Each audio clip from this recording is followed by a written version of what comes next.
Welcome to the Future Media Podcast. I'm Ricky Sutton. And I'm Alan Chappell. And this podcast goes deep into the collision of big tech and the future of the world. We explore how companies like Google, Meta, and Apple are impacting each of our lives. I'm an investigative journalist. I'm a privacy lawyer. And every week we speak with experts to bring the unreported details into the light.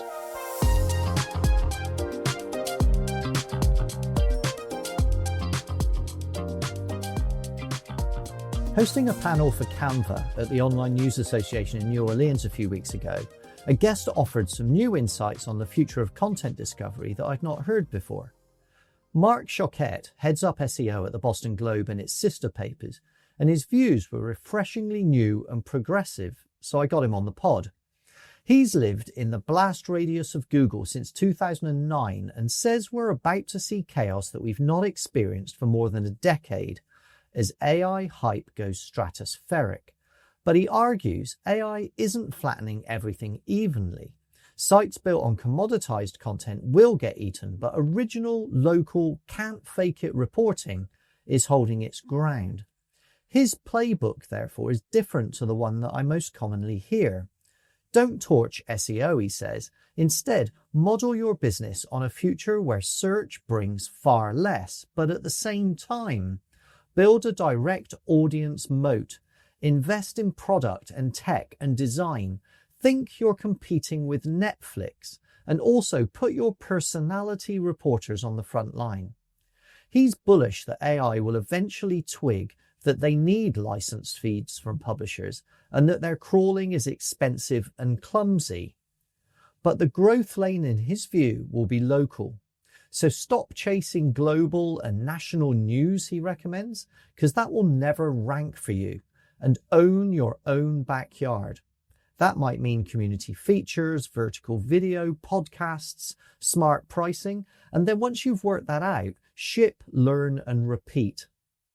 If you're betting your newsroom on GEO, on slides and vibes and AI hype, this episode's going to be a cold shower, but it might also be your salvation.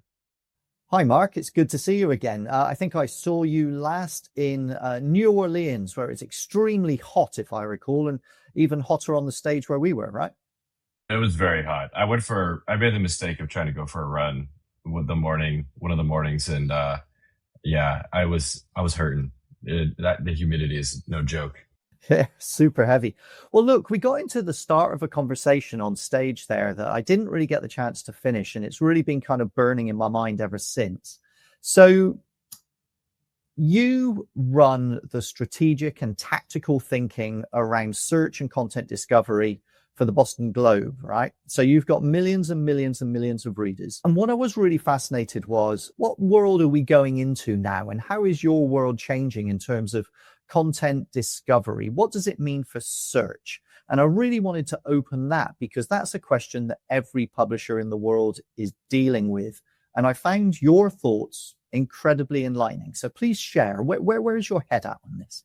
Great question. I've been in the search world and SEO since about 2009. And I can only think of one other time when we've seen this level of upheaval. And that was back in 2012 when Google dropped the Panda and Penguin algorithm updates and really nuked a lot of the spam SEO tactics that have been prevalent for so long. What's happening now is just, there's just so many interesting things happening in the space. And, I think where my head's at the moment is there's been so much talk about GEO, generative engine optimization. Like I was getting questions about it at O&A, just like nonstop from people, like almost unsolicited questions.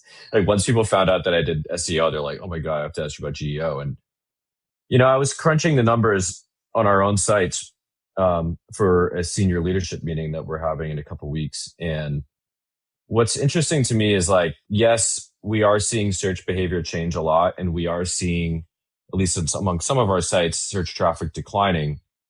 However, it's not across the board.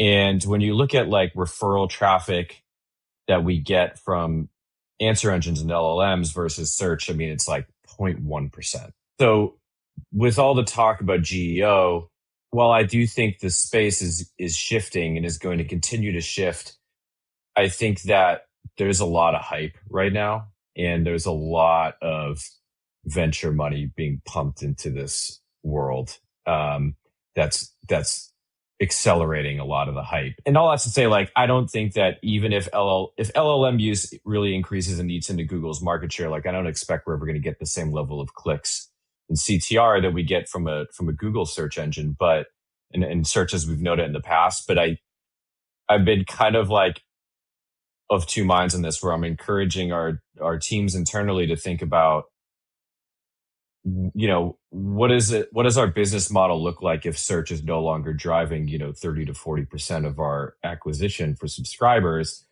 But we also just, like, we can't walk from SEO, and we have to continue to stay focused on what's working for us now. And not get too distracted by the shiny object syndrome that is this, like, idea of GEO right now. So can I just drive down into some of those numbers? So obviously GEO is new but coming, right? So we can see that it's a good user proposition. It's a good experience, isn't it? Being able to, go to an AI and ask some questions. And the links are always super tiny, so they're going to be very difficult to find. And that's what's leading to that change. But we're also seeing things like AI overviews pop up, and that's starting to eat into traffic numbers as well. It's kind of like we're being caught in a pincer movement a little bit. Are you seeing more of an impact from AI overviews? Yeah, it depends on the topic. So one of the cool things about having a portfolio of sites is we get to see how each of those sites are performing over time, and what are the changes we're seeing. So, like, we're seeing some of our sites are up in traffic year over year, double digits, and others are down. And there's so many factors at play that it's hard to say that, like, AI overviews, for example, are the one thing that's really leading to this decline. But I think, like, one of the common denominators that I'm seeing is sites that we operate that have traditionally focused more on evergreen content, on lists, on, like, what I call, like, more commoditized content, that you can get in a lot of different places, or there's a lot of competition for. Those are much more risk prone to AI just eating their lunch, right? And we're seeing that play out with some of these sites. But other sites that are more focused on breaking news, original reporting, stuff that you can't easily replicate with an LLM, we're actually seeing pretty strong performance among some of those sites. And, again, there's a lot of different factors that could be at play with that. But I think that AI is definitely, and LLMs are definitely going to, the risk is not equal across the board, I guess is maybe what I'm trying to say. At least not yet. Yeah, that's interesting, because one of the things that I've noted, I spend, Alan knows that I have this habit of getting in my car for long drives and having a very long conversation with ChatGPT in voice in my car. And so I will ask it a whole series of questions, and it will respond very quickly with information it's been trained on. But then I'll ask something specific to something that's just happened in the last 24 hours or in the last 48 hours, and it doesn't have any training for that. And so you hear it stop and go and search the web. And so it's very clear that we've got an emerging market for both training, but also for search, effectively, for voice activated or AI search. And while we appreciate it's small so far, it's bound to turn out to be more and more. Are you optimistic about that trajectory, though, as a publisher? Because, journalism is at the core of what we do. Journalism is writing new content, or content that isn't found everywhere else. Are you optimistic in the medium to longer term, or is it too early to say? I am optimistic because I think that original storytelling, especially for a publisher like ours that's very local and regionally focused, I think there's a bit of a moat there. How long that moat is going to stay a moat is I'm a little less sure on. But I think that if you're creating a great product that people want to consume, and you have that direct audience and that subscriber base like we do, I think that gives us a bit of immunity, because you're getting people to come directly to you versus mediated through a search engine. So I feel a little bit optimistic in that regard. But AI also does surprise me every day. And I think it is going to get better at current events. The big question is, how does it get better? Because one of the things that I've seen just in analyzing how these platforms crawl our sites is that, OpenAI, Perplexity, Claude, Anthropic, like they're not good at crawling the web, and it's very inefficient, and it's a huge cost center for them. So, and also like these LLMs need publishers in a way that they probably don't need other parts of the digital and web ecosystem, for some of these queries that we're talking about, and just for freshness and new things for it to train on. So I think there is a bit of a symbiotic relationship there. Is it going to look like the relationship that we've had with Google for 20 plus years? Like, I don't think so. I don't think it's going to look like that at all. But what does it look like is is obviously like everyone's trying to figure it out right now. But I wouldn't be surprised if there's a future where licensing is expanded, and instead of sites crawling, Google crawling our sites, like we're providing some sort of content feed to these LLMs through some sort of licensing agreement. But that also is predicated on them wanting to play ball here and not just keep stealing people's content. Well, that's very pertinent, as Alan and I, our last podcast episode was with the VP of product at Cloudflare, which is looking at building a marketplace for this. And 18 months ago, I don't think you were on this, Mark, but there were 18,000 publishers in a working group I was working with to build a pay-per-crawl model 2 years ago. Okay. And so, this is a very logical model for where the industry starts to go if we're going to head into this space. I actually, here's an interesting insight for you though, on how long it will take the AI companies to cotton on to just how vital this is. I gave a presentation to the board of Microsoft on this pay-per-crawl model years ago. And two people in the board said two diametrically different things. The person involved in search and Bing said, this is fantastic and we absolutely need to engage in this. The biz dev person said, it's on the open web, we'll take it, we can use it under fair use. And so you had a completely different opinion from two people. The second person then followed up by saying, and we don't really need breaking news anyway, because we already know what the future is going to bring. To which my response was, well, what's going to win the horse race next Thursday then? Yeah. So there's a philosophical need among some people in AI to believe that they know everything. I think it's a defensive strategy. And we just have to keep fighting that with pure logic, I think. It's not really a question that I'm just asking. Do you agree with that though? Is that kind of where your head's at? Is that the kind of sense you're getting? Yes. And I think that they're really trying to push these LLMs hard as a search engine replacement. And, even thinking about how I use search, like, I still default to Google for most of my searches. I work in SEO, so it may just be out of force of habit and, where we're seeing most of our traffic. But again, like, for us, Google's still 86% of our search market share for our sites. And LLMs are still a very, very small percentage. Of course, that'll probably evolve and continue to evolve in the future. But, even, I'm going to New York for an event on Thursday, and there's certain things that I will rely on ChatGPT for. Like, I asked it something around, hey, what are some things I should do in Chinatown in New York? And in past years, I would probably visit 5 or 6 websites to get that information, aggregate it in a note or a Google Doc or something, or map it.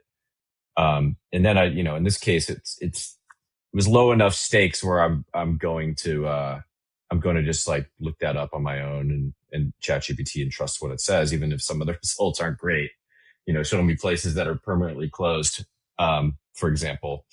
But I think that there's still a lot of use cases where it's just not what people go to or what it's good at. And, I think they want it. I just was reading about Pulse this week, and they really want to like take over every facet of your life in a lot of ways by, ingesting your emails, ingesting all these things. And for early adopters, that's great. People, they're technologists. Some people really love that stuff and love to go headlong into it. But when I look at the data, it's like the average user, the average people that are reading the Boston Globe are not engaging in that kind of way. And I think sometimes it's easy to get sucked into like all the hype and what the early adopters are doing, and not realizing that for a vast majority of people, that's not how they use these products, if they're using them at all. Let me tell you this. The best solution I've found for having a really, really good time in New York is to get in touch with Alan GPT, who knows all... Yeah, I was going to say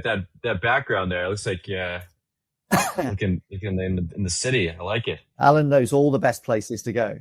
Well, we like to have fun. If you're going to live in New York, you got to have a little bit of fun. That's right, yes. Here in Lower Manhattan. So I'm struck. You seem more optimistic than a lot of publishers that I've talked to, and I don't want to say that maybe the list I'm drawing from is not the biggest one, but I'm curious: is there something about your audience? Is it just that it's more local, regional information? Is there an age component, you think, to your audience where 90% of it is over 50? I'm just throwing out numbers. I don't know what that's sort of giving you a little bit more hope, or a little bit more sense that the sky isn't falling. I think that, yes, it's both of those things. I mean, our audience does skew older, which is a problem in and of itself, right? It's a problem that we don't see today as much as, I think we have to think 5-10 years out, like, who is our audience? How are they going to be consuming our content? And then, yes, some of it is the regional aspect, because I just think that people really care about what's happening in their backyard. And if you approach that in a genuine, novel way and really provide value to people, they will come and they will pay for it. And I think we see examples of that across the US, where the two examples that I hold up a lot are the Minnesota Star Tribune, who recently rebranded to essentially say like, hey, we're going to cover the whole state, and we're really going to be product tech design focused, really hone our subscription model, do a lot of things that publishers just haven't really been good at, and largely in the platform era taken for granted. And, Philly Inquirer is another one. And obviously people point to the New York Times a lot. I just listened to a podcast with Louise Story, who's the CEO of Atlas Obscura, and he co-authored the innovation report for the New York Times back in 2014. And it really laid the groundwork for the times that you experience today digitally, especially as it relates to product tech and design, and said hey, we're going to really invest in this area and try to get out ahead. And I think it's worked for them really, really well. So to me, that's the blueprint that other publishers can succeed in carving out some of that attention. And people, we've proven that people will pay for it too if they find that it adds value to their life and is seen as kind of an essential part of living here. But if you're stuck in the old ways of doing things and you kind of take a lot of those things for granted, it's very easy. You can very easily fail. And I'm not under the impression we're doing everything right, but I think that we've also had the good fortune of getting ahead of the game with the subscription model. And we were one of the first regional papers to really embrace it when the Boston Globe split off from Boston.com back in 2011. They created a consumer revenue model that was really not very widely adopted at that time. So it's given us the time to build up our subscriber base. And now, most of our audience on a day-to-day basis is direct, which to me feels like a pretty good moat against AI, where if our sites were 70-80% search, I wouldn't be nearly as optimistic. and for some of the publishers that have leaned on commerce or leaned on more commoditized or really chasing the algorithm, like that's not a good place to be right now. But because we've built this subscription model, this direct audience, it makes me feel a little bit better about where we're at now. And I think if we continue to innovate and continue to invest in our digital products and continue to try and experiment with new formats and new ways of distribution, search just being one of them, I think we can succeed. I think that one of the things that Alan and I frequently come across is this idea that there's going to be a handful of super premium publishers that are going to survive and be very strong, and they're going to do very well.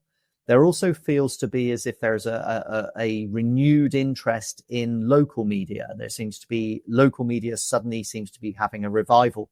But this fat middle that's built itself based on page views and Google algorithms feels deeply threatened. I think that's what I've just heard you explain to me, is that the local coverage and the journalism you do both have value on either end of this kind of barbell, but the long, thin middle, that feels like it's going to be threatened. Yeah. I mean, this is an ongoing conversation I've been having. And again, like, I think this is something that Minnesota and Philly do really well, is I think that they've realized that the old paradigm of that a lot of newspapers had, which is like, we're going to try to be everything to everyone, is not sustainable in this media environment. And like, we see it with Google, right? Where if I look at it on any given day, like what are the pieces of journalism that are driving the most eyeballs and the most new subscription starts for us? It's 99% of it is original local reporting that you can't get anywhere else. But if you visit our homepage, sometimes you'll see like, hey, we're still covering Trump. We're still covering what's happening in DC. We're still covering a lot of these other national topics. And,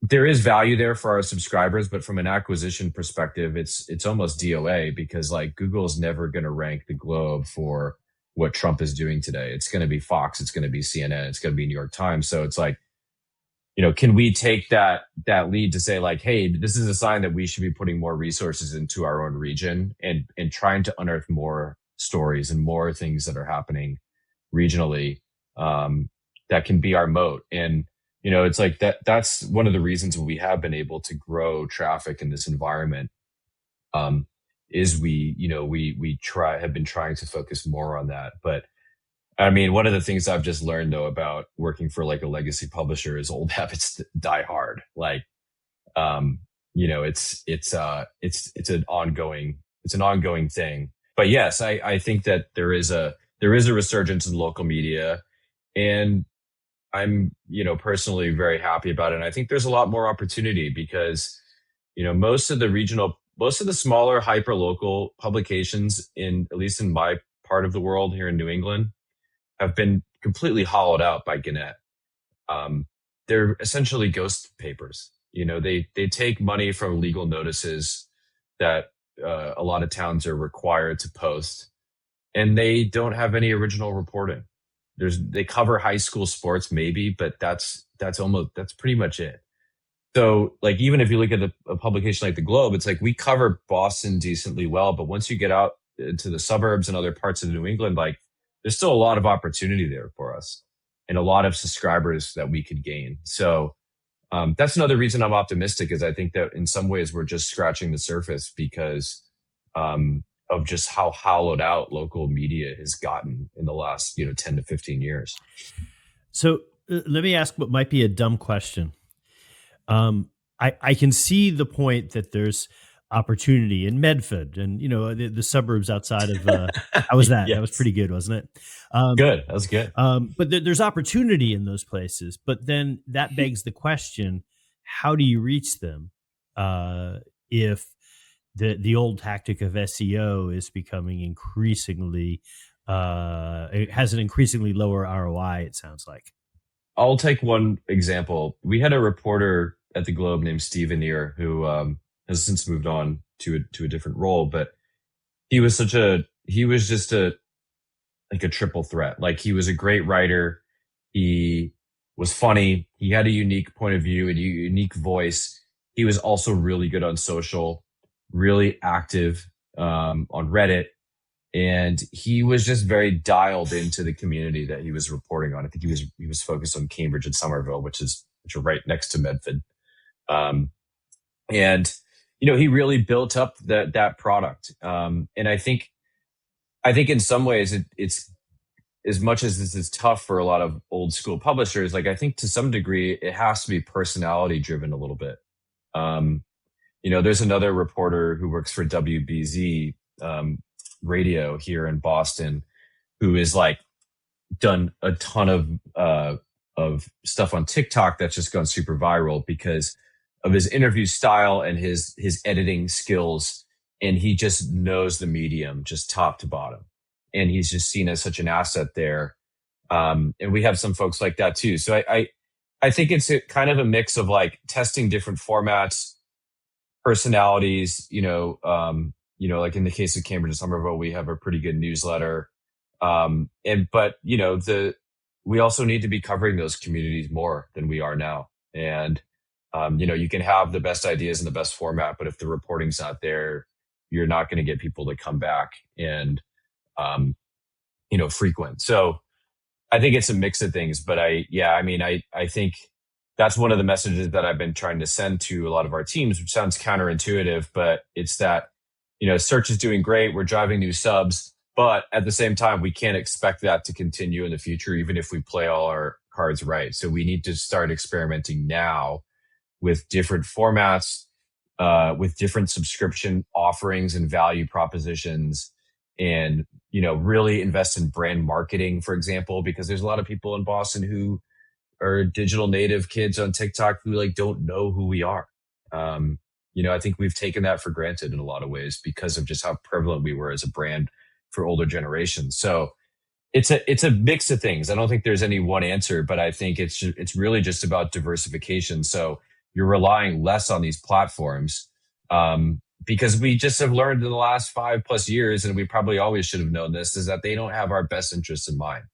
They have the best interest in mind of their shareholders and what's going to hit their quarterly goals, right? And if it helps publishers, great. But we've already seen Google pulling back on like their support for publishers because I just don't think they see the incentives there anymore now that they have ChatGPT and OpenAI really, trying to outflank them. I think Alan and I would probably agree with that sentiment, wouldn't we, Alan? Oh, absolutely. I think that for better or worse, a lot of the underpinnings of what used to call the open web was a very opaque set of rules that like almost might have been created by like a Native American tribe in 1650, where like there was sort of practices that were common, but relatively little of it was really written down, and then that allowed a company like Google just run you all around in circles for the better part of 2 decades, chasing their traffic. And I'm not blaming you. I mean, they were really, really good at this kinds of stuff. And so I think it's helpful that that the publishing industry is at least now very much aware, the jig is up, and that you guys are kind of on your own. While, for some pubs, that's a very sobering message. It's still the best thing because that's at least once that's sunk in, you can then start to see where the opportunities are, and not everybody is going to get there. But it sounds like you guys have, and so kudos to you. Well, we're working on it. I don't know if we've gotten there yet, but I think we at least, like I said, it's like the fact that we got ahead of the consumer revenue model has been such an important thing for us, and the fact that we built that subscription base. But yeah, I mean, I totally agree. And the thing is, like, the mask off moment, I think you're right, is good, because I think it's going to show like who's building who's a genuinely good product and a good experience for the user that people find valuable, and who is just trying to chase the algorithm, and who is trying to just chase the quick hit. Like sports betting content was one of those things when I first started, where like, I'd search like, any sports betting term, and like a bunch of our competitors here in the region are ranking on this stuff. And then, their traffic tanks overnight when Google tweaks the algo and everyone starts complaining about it. And it's like, well, you knew the bargain here. It's the jig was going to be up at some point. But I think that the thing that's been the most surprising and disappointing to me is like, we talk about the open web of just like the robots.txt protocol being completely ignored. Whether it's directly through folks like Perplexity or subversively by, some of these other companies, which I'm sure have third parties scraping the web on their behalf. And even like I was talking to we have an SEO consultant I work with. And we talk about this stuff a lot. But, it's like when ChatGPT says it's searching the web, is it like, okay, is it just doing a Google search for you? Because that's what it seems like it's doing. And it's like a big sleight of hand here in a lot of ways, which makes me feel uneasy. But yeah, it's strange because it just also makes you feel like, okay, how can we actually push back on this? And we've talked about the Tollbit solutions and in the Cloudflare one as well, and I think there's some interesting ideas there. So I take so many positives from this call, Mark, if I'm honest. One of the first is that I'm increasingly seeing very smart people like you thinking very, very hard about very difficult questions, but doing it strategically, tactically, and with numbers. Emotion has been a terrible business model for the past 25 years, and we need to get upstream of that.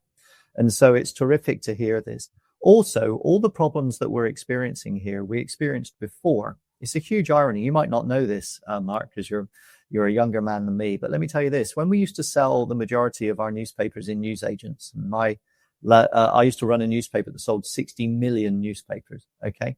We used to pay a premium to large newsagent shops to put our newspapers nearest the front door. It was the equivalent of SEO in a literally in a paper world. Okay. And our stories were the reason that our papers got picked up. And if you were the first paper picked up, you sold a lot, but you also had to be the second paper picked up because people bought more than one. And so it was always about the quality of your journalism. So we're kind of returning to a meritocracy again, after too many years of effectively sitting on a model where other people chose what it was for their best interests. Okay. And so in some ways, it's going to create a survival of the fittest, not the survival of the fattest. And I'm really looking forward to that future emerging. I had a question for you, though, and I don't know how much detail you can reveal on this, but you said something that triggered me earlier. You said something like, we were very early into the consumer revenue model, very early into subscription. And personality means a lot. Do you see a higher propensity for people to subscribe based on the personality of your reporters? Because you mentioned local news, but is it also on the personality of the reporter? Is that also a trigger for sales? Is that going to be more important? In some cases, yes. I think there's a few columnists who were very well known, Dan Shaughnessy being one of them. And, people will subscribe to read Dan. He only publishes once a week.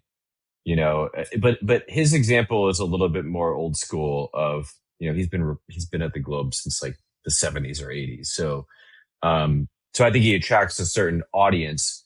I think the personality thing I see it as more of an opportunity for us and something we could be leaning more into than we maybe are right now. And, I think a good model of that is, and he was also at O&A. I don't know if you saw Dave Jorgensen from the Washington Post, who was huge on TikTok, and he recently left the Post to kind of go do his own thing. And, I think that there's opportunity for a lot of, for more of that type of experimentation, than we're probably doing at the moment.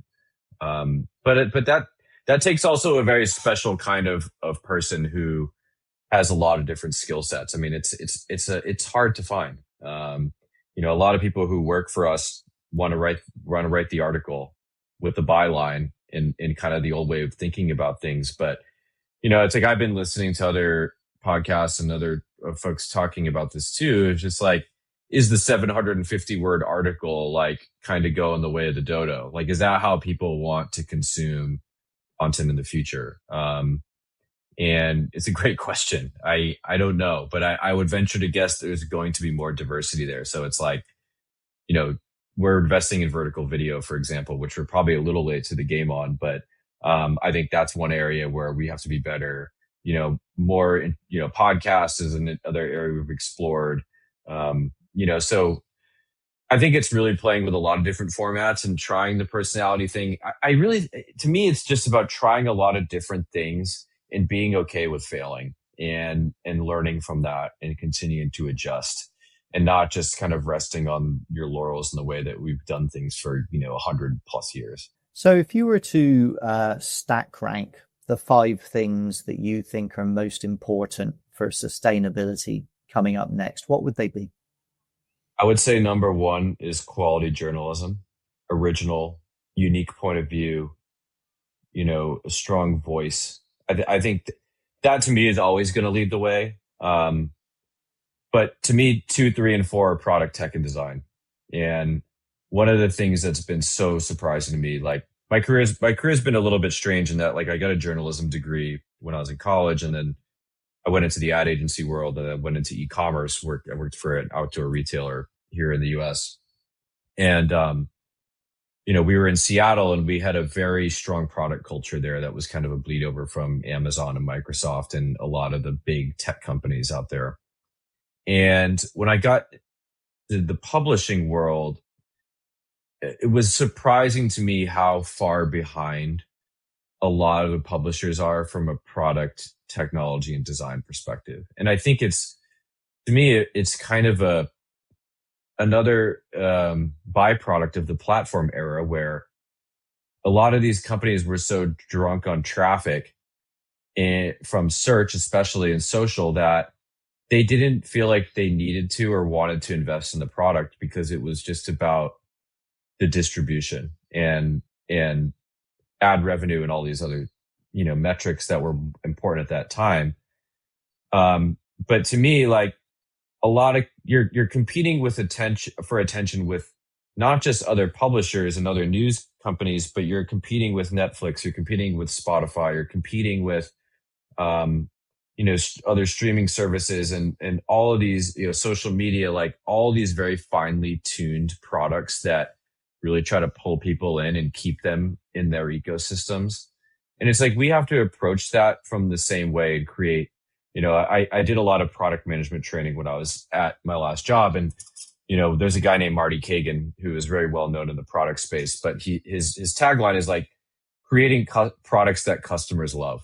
And it's really just about, how do you create something that people want to use and come back to? And like, I use like the New York Times commenting as an example all the time, where they've built their own homegrown commenting platform and iterated on it over time and improved it over time. And I would venture to guess that a lot of their subscribers come there just to read the comments.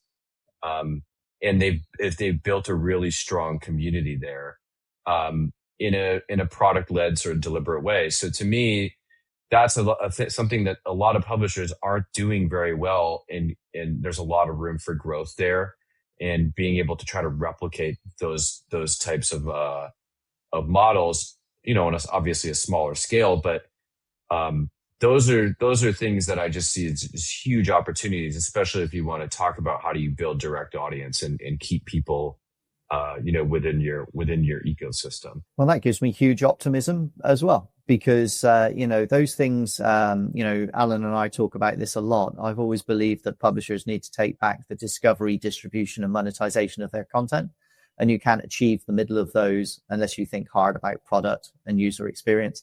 I don't think we need to have our lead taken by a tech company. I think that we are incredibly creative, smart people.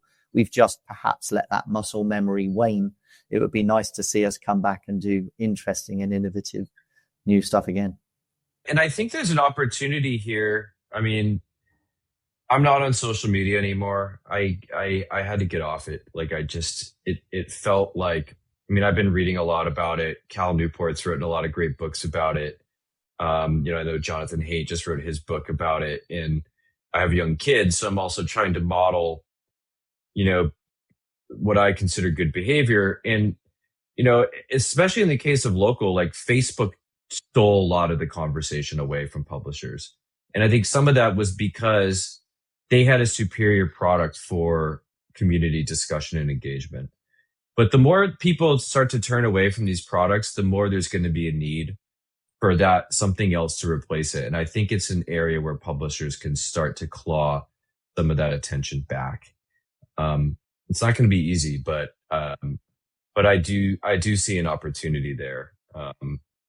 And yeah, I am optimistic. It may sound insane given everything that's going on, but no, I genuinely feel that way.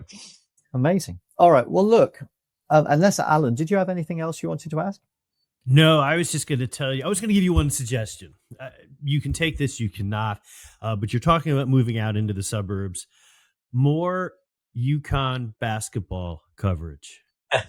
And I know that sounds crazy, but I will tell you this. There are very few things that bring the states of Massachusetts, particularly the city of Boston, and the state of New York, particularly the city of New York, together, because we don't agree on darn near anything except for the UConn Huskies. Yeah. Well, I grew up in Rhode Island, so I know all about the Connecticut, how Connecticut fits into the larger puzzle of the region. But yes, it's interesting because the globe has expanded to Rhode Island and New Hampshire, and we've had some pretty good success. But the interesting thing about this region is it's very parochial. So like someone who lives in Rhode Island, which is an hour away, doesn't see themselves as part of like the Boston metro. Like they might root for the sports teams here, but they're their own very distinct places. So how we enter those markets has to be very, very deliberate.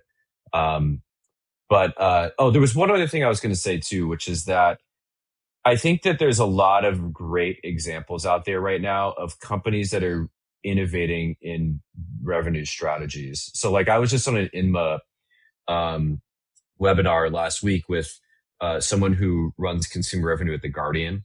And they were talking about like how nuanced their revenue strategy is. It's like, hey, like we've been able to keep content free for folks and still make a fair amount of money through these different value propositions, these different approaches to asking people to pay that go miles beyond, we've been really focused on the dollar for 6 months type of paradigm, which I have thoughts about. But like I'm seeing so many different examples out there of innovative ways to kind of approach this differently. And I think that to me is another encouraging sign that, hey, and to me, it's like, that's how you take product thinking and to a subscription model of, hey, like what's going to resonate with people? What are people really going to see as a good value proposition for them? So there's a lot of great things happening out there, but it is a very mixed bag, right? Some publishers are not doing so great. Others are. But I feel like sometimes you tend to hear more vocally from the folks who are not, which can maybe skew some people in terms of like how they think about where all this is going. Well, it's like the social safety net has been removed with Google deciding to move on, and now we have to step up. And some will make it, and some won't. And that's okay. That's a meritocracy. And I think that, if you've got a situation where you're fighting a monopoly, you can't win. But when there isn't a monopoly or there's a space, then the fittest will win. And I would rather have that. There's opportunity in that space, even if it's going to be hard. So look, Mark, I want to say thanks very much. Thank you for your work. Keep it up. Let's keep checking in. I'm really keen to hear how you progress down this path. Thank you for being my friend on stage in ONA in New Orleans, and it's good to catch up again. We'll stay in touch. Yeah, thanks for having me on. This was a great discussion. Appreciate it. Thanks so much, Mark. Thanks for tuning in. The Future Media Podcast is a production of Future Media and Ricky Sutton.